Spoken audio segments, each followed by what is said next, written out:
अस्सलाम वालेकुम, मैं हूं फैसल तारिड़। आज 11 नवंबर है और आज दिन है जुमातुल मुबारक का। इस वीडियो के अंदर हमने बात करनी है शहबाज शरीफ किस तरह से बुरी तरह से फंस चुके हैं। लोटे जो पीटीआई को छोड़कर गए थे, अब उनके अंदर कितनी बड़ी बगावत हो चुकी है। इस इंपोर्टेड हुकूमत को कितने बड़े झटके लग रहे हैं और आपस में किस तरह से इख्तलाफात का शिकार हो चुकी हैं। नवाज शरीफ को वापस लाने के लिए जितना खतरनाक, भयानक, गंदा खेल खेला जा रहा है, उस हवाले से भी हम बात करेंगे और कुछ दीगर खबरें भी इस वीडियो के अंदर मेरे पास हैं, वो भी आपके सामने रखनी है। शहबाज शरीफ साहब लंदन में हैं, भाई के गिट्टे गोडों को हाथ लगा रहे हैं कि खुदा के लिए भाई मान जाओ, एक्सटेंशन दे जाओ, एक्सटेंशन दे दो। लेकिन भाई को पता है कि इसका हमें फायदा नहीं होगा। एक्सटेंशन देने के बाद पता नहीं मामलात हमारे हाथ में रहते भी हैं या नहीं रहते, ऊपर से बदनामी भी हो जाएगी और ऊपर से पहले ही हमने बूट पॉलिश कर करके अपना सारा नैरेटिव बेच दिया है, फिर तो हमारे हाथ में कख भी नहीं रह जाना। लिहाजा अच्छा ये है कि एक्सटेंशन ना दी जाए। तो वो तो मिन्नतें और तरले चल ही रहे थे, ऊपर से शहबाज शरीफ पर एक नया अजाब आ गया, एक नई फटीक, एक नई मुसीबत कि वो डेली मेल वाली, कल आपने खबर पढ़ी ली होगी और सुन ली होगी, मुख्तलिफ वीलॉगर्स ने इस पर वीलॉग भी किया कि जिस तरह से डेली मेल ने कहा कि आओ ना जरा, डेली मेल ने कहा कि हम नहीं जानते, वो जवाब दो, अपना जवाब जमा कराओ। शहबाज शरीफ ने कहा देखो ये हाथ बंधे हुए हैं, ये वक्त ऐसा नहीं है कि मैं जवाब जमा कराऊं और मुकदमा हार जाऊं।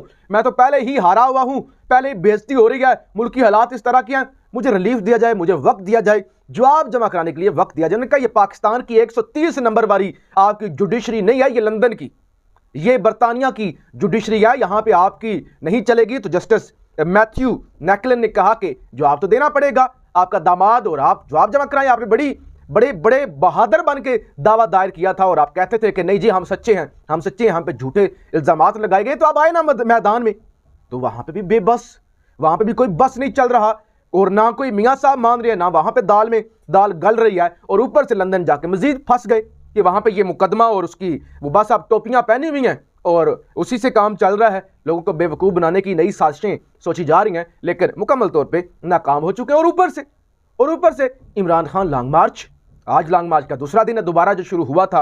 और हुआ क्या है, अच्छा अब जनाब उधर से एक और बड़ा झटका सिंध से लग गया कि सिंध ने जो अपनी पुलिस और बहादुर सपूत जो यहां भेजे हुए थे इस्लामाबाद, कि ये जो सपूत है ना, ये जो बहादुर वतन के मट्टी के बेटे हैं, और सिंध से ये सिंध को फतह करके जराइम का खात्मा करके, कराची के अंदर टारगेट किलिंग का और चोरी चकारी का, स्ट्रीट क्राइम का खात्मा करके और पूरे के पूरे सिंध को ये जन्नत बनाकर अब इस्लामाबाद जाएंगे। इस्लामाबाद में ये लॉन्ग मार्च को जो है वो पर नहीं मारने देंगे।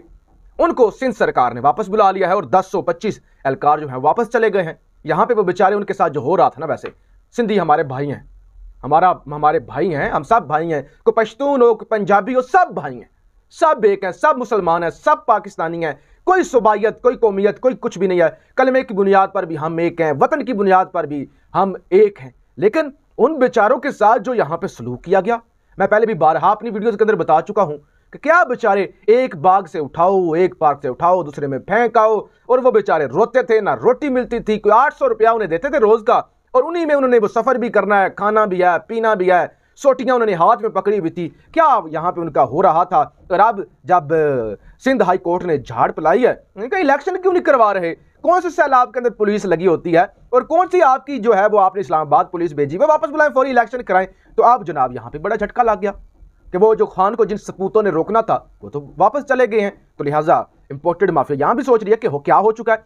वक्त आने पर, ये बात मेरी लिख लें, याद रख लें, वक्त आने पर ऐसा भी हो सकता है, एक बड़ा झटका भी लग सकता है कि जब लॉन्ग मार्च यहाँ पे पहुंच जाए और आपकी पाक आर्मी ये कहे भाईजान हमें इन रोलों में ना डालो, हम अपने शहरियों पर नहीं गोलियां चला सकते, ये हमें ना ये लाओ इस सारे मामले में, और पाक फौज भी जवाब दे जाए। और वक्त आने पे ये भी हो सकता है पाक रेंजर्स भी कहें कि आप हमें क्या इस्तेमाल कर रहे हैं, लोग हमें सल्यूट करते हैं, आपने हमें मुतनाज़ा और आप हमसे शेलिंग करवाते हैं लोगों पर और हमारी आप इमेज खराब कर रहे हैं, वो भी वापस चले जाए, ये भी हो सकता है। यानी सिंध पुलिस तो चली गई ना, जरदारी साहब ने अपनी पुलिस तो वापस बुला ली ना, आप समझ जाए ना फिर क्या हो रहा है, आगे खेल किस तरफ जा रहा है।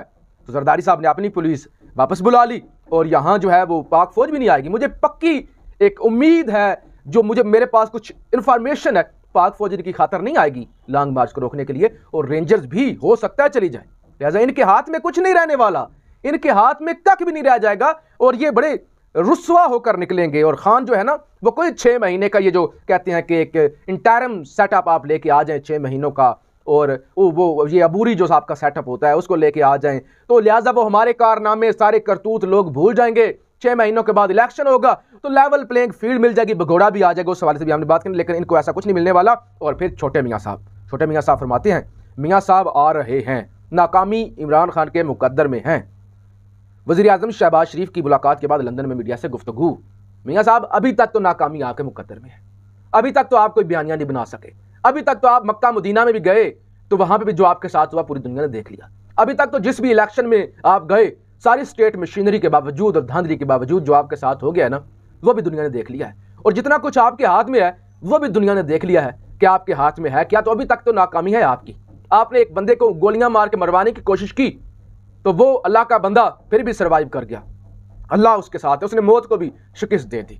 तो अभी तक तो आप नाकाम हैं, अभी तक तो आप मुकम्मल तौर पर फ्लॉप हो चुके हैं। आप मियाँ साहब को बुला के देख ले। और मियाँ साहब उस जो एक सलीम रजा नामी बंदा जिससे प्रेस कॉन्फ्रेंस करवाई जा रही है, वो एक टाउट टाइप बंदा, नून लीग का वर्कर, कि वो जी जज साहब सो नहीं सकते थे, अरशद मलिक साहब वो रात को नींद नहीं आती थी, ये होता था वो होता था, वो भी सारा करके देख लिया।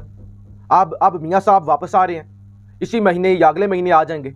तो लिहाजा वो एक माहौल बनाया जा रहा है कि मियाँ जब आएगा लग पता जाएगा। ये छोटा मियाँ जो आया सुगात, वो भी लोगों को लग वैसे पता गया है। वाकई छोटे के होते ये हालत है ना कि लग पता गया है, तो बड़े के आते क्या पता लगेगा आवाम को। अगर अभी भी आवाम ने सबक ना सीखा तो वो तो आपके सामने ही है। लोटे 22 लोटे जो उठ कर गए पीटीआई में और सिंध हाउस के अंदर पीपल्स पार्टी की जेर निगरानी वहां पर जाकर बिक गए।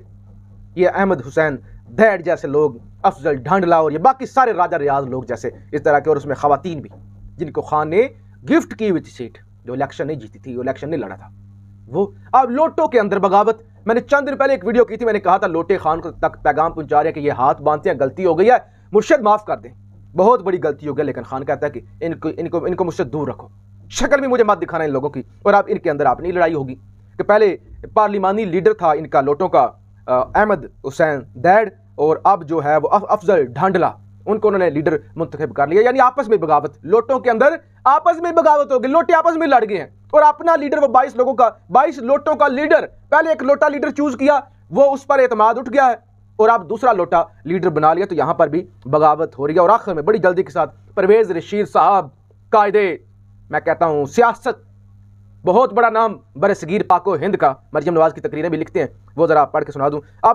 अब ये तो साबित हो ही गया कि साजिश कोई और नहीं, खुद इमरान खान पाकिस्तान के खिलाफ कर रहे थे। उन्होंने पाकिस्तानियों को गुमराह करके कौमी सलामती पर उनके एतमाद को मजरूह किया, पाकिस्तान के अमरीका के साथ ताल्लुकात को बर्बाद किया, सफारती गैर जिम्मेदार मुल्क कहलवाया। कहते कि कोई और नहीं साजिश कर रहा था, इमरान खान खुद ही मुल्क के खिलाफ और अपने खिलाफ साजिश कर रहा था। ये बातें छोड़ें, क्या परवेज रशीद साहब को डिस्कस करना। परवेज रशीद साहब, हजूर आप पहले वो 29 मिनट वाले जो रंगरलियां मना रहे थे, जो मुबैना आपकी वीडियो लीक हुई है, उस हवाले से तो जो आपने अपना खुद मजाक उड़वा लिया इस उम्र में, जब कब्र के साइज देखने चाहिए, उस उम्र में जो आपने अपना मजाक उड़वा लिया, पहले तो आप कौम को उसका जवाब दें ना, उसके बाद आप किसी को तलकीन करें, किसी को आप नसीहत करें, किसी को आप तबलीग करें, और किसी के ऊपर आप बयान करते पहले अपना जवाब दें। तो मुबैना वीडियो आ रही है कि जल्दी है, असली है, क्या था, असली है तो किसके साथ है, क्या थे, इस उम्र में आपको ये काम जेब देते हैं, आप भी बीवी बच्चों वाले हैं, तो पहले तो उस पर बात करें। देखें हर बंदा आ जाता है यहाँ पे बात करने के लिए, अपनी राय का इजहार जरूर कीजिएगा। पाकिस्तान जिंदाबाद।